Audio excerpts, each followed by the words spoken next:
blues. This is what I came here to do. I walk that wire and take that step. Won't look down, got no regrets. Won't look down, got no regrets. I was made for this. I was made for this. Born in the wild, born in the fire, built through the battle. I was made for this. I was made for this. Mind over matter, silence and doubters. I have the power. I was made for this.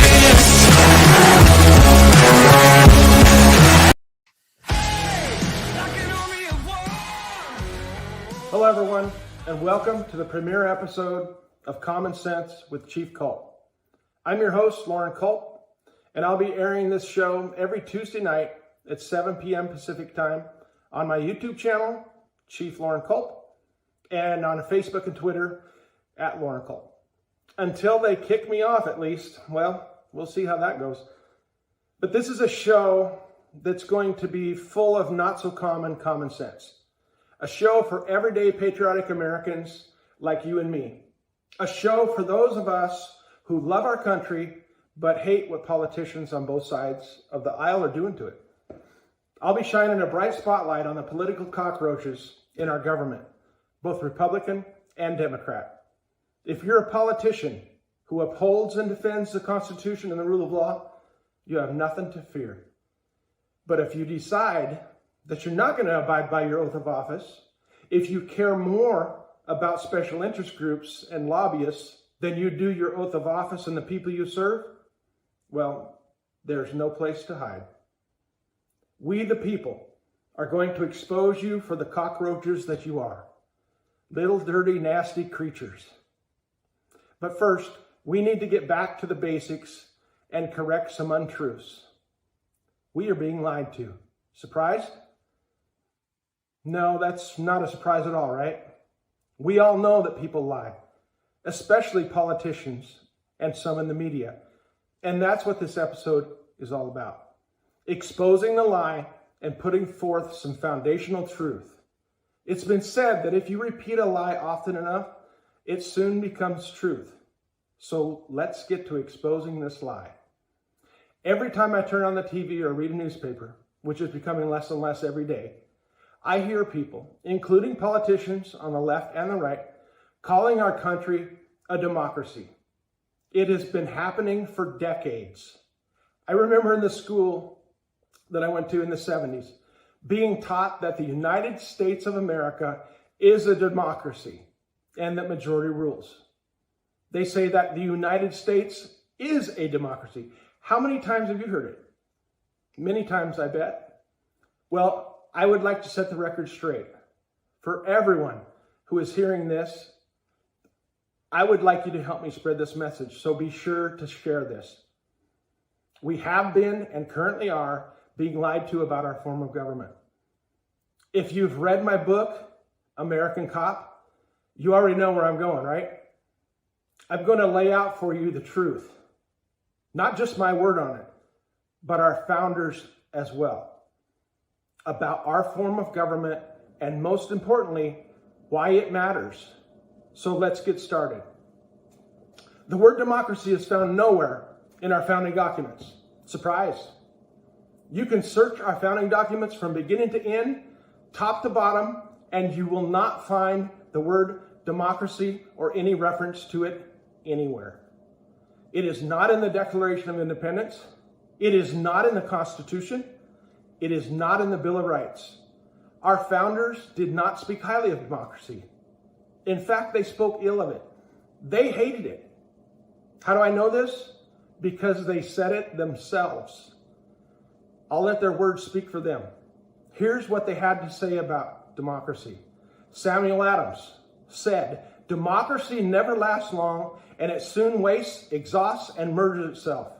There was never a democracy that did not commit suicide." Alexander Hamilton said, "We are a Republican government. Real liberty is never found in despotism or in the extremes of democracy. James Madison said, democracies have ever been spectacles of turbulence and contention, have ever been found incompatible with personal security or the rights of property, and have in general been as short in their lives as they are violent in their deaths. Fisher Ames said, democracy in its best state is but the politics of bedlam. While kept chained, its thoughts are frantic. But when it breaks loose, it kills the keeper, fires the building, and perishes. There are, however, a few well-known people who have liked democracy. And here's what they had to say about it. Karl Marx, in the Communist Manifesto, said, the first step in the revolution by the working class is to raise the proletariat to the position of ruling class, to win the battle of democracy. Communist leader Mikhail Gorbachev said, according to Lenin, socialism and democracy are indivisible. The essence of perestroika lies in the fact that it unites socialism with democracy and revives the Leninist concept. We want more socialism and therefore more democracy. Communist Chinese leader Mao Zedong said, taken as a whole, the Chinese revolutionary movement, led by the Communist Party, embraces the two stages, the democratic and the socialist revolutions, which are essentially different revolutionary processes. And the second process can be carried through only after the first has been completed, unquote. Another thing to think about, when we say the Pledge of Allegiance, do we say to the democracy for which it stands? No, we don't. We say to the republic for which it stands. Well, that sounds great. Our founders spoke ill of democracy, and communist leaders spoke highly of it. But what does our founding document actually say about our form of government? Let's take a look, shall we? The Constitution, in Article 4, Section 4, says that the United States shall guarantee to every state in this union a republican form of government. It doesn't say a democratic form of government. It doesn't say any other form of government. It clearly says a republican form of government. Again, this is Article 4, Section 4 of the U.S. Constitution. And don't just take my word for it. Look it up. So why does all of this matter? And why should you even care? I'll cover that when we return from this short break from my sponsor. What I got is a fire. Hello, everyone. Who else would I want to be the very first sponsor of the Common Sense Show other than American Cop? This is a #1 best-selling book that set off a political firestorm in Washington State, leading to the biggest grassroots movement this state has ever seen. American Cop was written by yours truly, and my friend Ted Nugent wrote the foreword for it. I put my heart and soul into writing this book because I believe in America, and I believe that it's worth fighting for. Get your autographed copy at chiefculp.com and order one for a friend, because knowledge is a key in fighting this fight. We need to protect our rights. Let's do what we do. chiefculp.com. Thank you.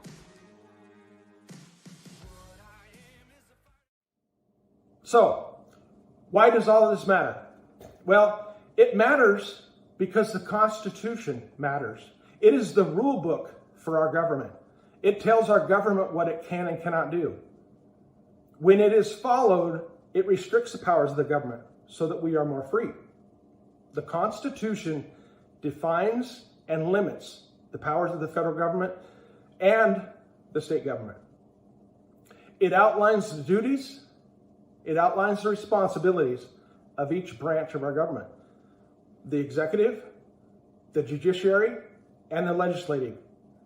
In a republic, you have the rule of law, and everyone is protected equally under that law, the majority as well as the minority. In a democracy, The majority rules and they can trample the rights of the minority. When the majority rules and you aren't in the majority, your rights don't matter. I prefer the republic that we were given by our founders, not the democracy that a lot of people say we are and are pushing us to be. Often the majority is wrong, but that's who rules in a democracy.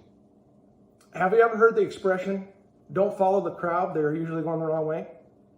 My grandfather said that quite often. A lot of people are easily led in the wrong direction by the media, by political figures who may have bad intentions. There's many examples of that in the world's history. When the majority rules, the minority gets trampled.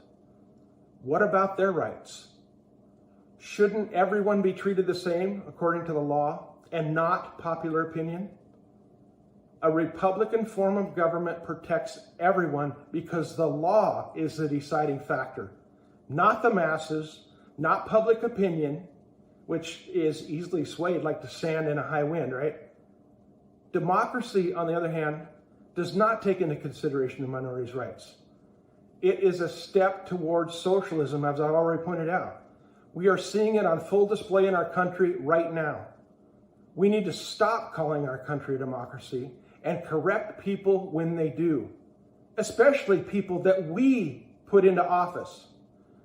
Calling our country a democracy shows ignorance to our heritage and the truth. We need these truths taught in every school across America. If they don't do it, then it must be done in the home. Every parent and grandparent, listen to this, needs to take on this responsibility for their family.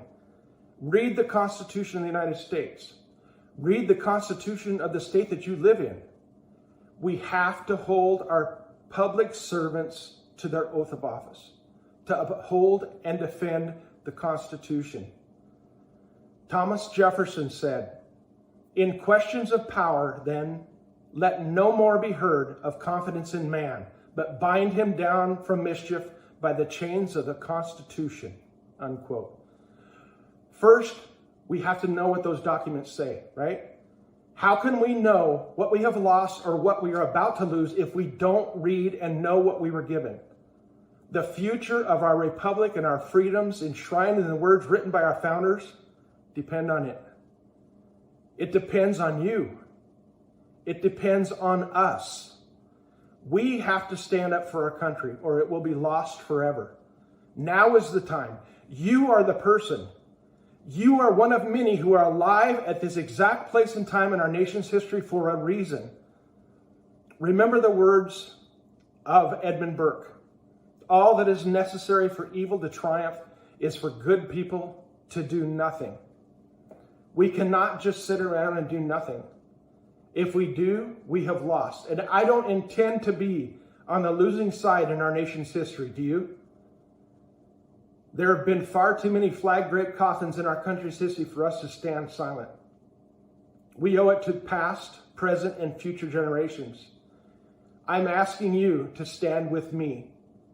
Please go to thenewpatriotpack.com and at the very least sign up for an email notification so we can stay in touch.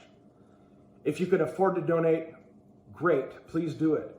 We're going to be having some free concerts, just like we did all last year during my campaign for governor, all across Washington State, starting in April. Live music, vendors, the whole 9 yards. Get on the email list so you can get all the details when they come out. Please go to Chief Lauren Culp on YouTube, like my channel, and click the bell so you'll be notified of upcoming videos. I look forward to seeing all of you at these events that are coming up very soon. We are going to let our voices be heard. I'll see you next Tuesday at 7 p.m.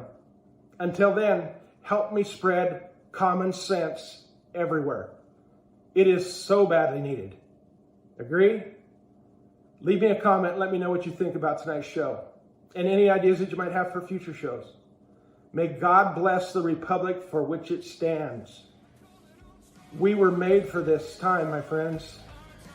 Let's do what we do. Good night and God bless. I'm untouchable.